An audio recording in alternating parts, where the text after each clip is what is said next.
তুলে ধরছেন লক্ষ্মীর ভাণ্ডার থেকে রাজ্য সরকারের যে প্রকল্পগুলো রয়েছে সেই প্রকল্পগুলোর কাজ মানুষ কিভাবে সুবিধাগুলো পেয়েছেন সেই বিষয়টাকে তুলে ধরা।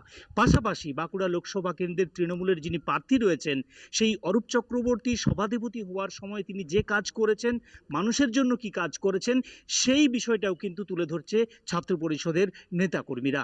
তবে তাদের বিশ্বাস, ভরসা যে তারা কিন্তু দলের মধ্যে সর্বকনিষ্ঠ পর্যায়ে রয়েছে, তাই সেই কনিষ্ঠদের কথা ভোটাররা শুনবেন এমন কিন্তু তারা ভরসা পাচ্ছেন। একটা বাড়ির দেখবেন যে বড় ছোট বা মেজো 3 ভাই যদি থাকে, ছোটকে সবাই বেশি ভালোবাসে এবং তার কথাটাই শুনে।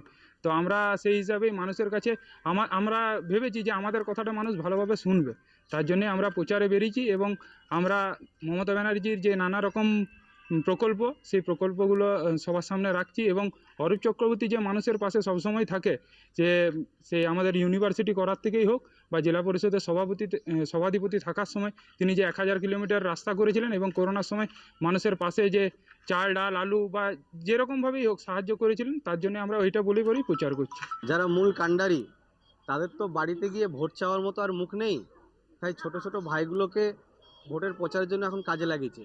আর ছোট ছোট ভাইরা গিয়ে তারা বলবেটা কি, তারা কি জন্য ভোট চাইবে?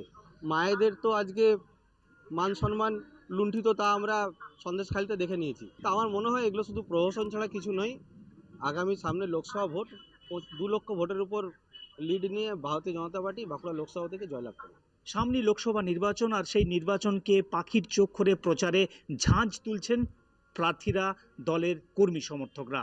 বিভিন্ন রাজনৈতিক দল তারা মানুষের কাছে গিয়ে তারা ভোট ভিক্ষা চাইছেন। এখন দেখার বাঁকুড়ার লোকসভার আসন রায় কোন শিবিরের দিকে যায়। আমার শহর বাঁকুড়া থেকে স্বরূপ গঙ্গোপাধ্যায়, কলকাতা টিভি।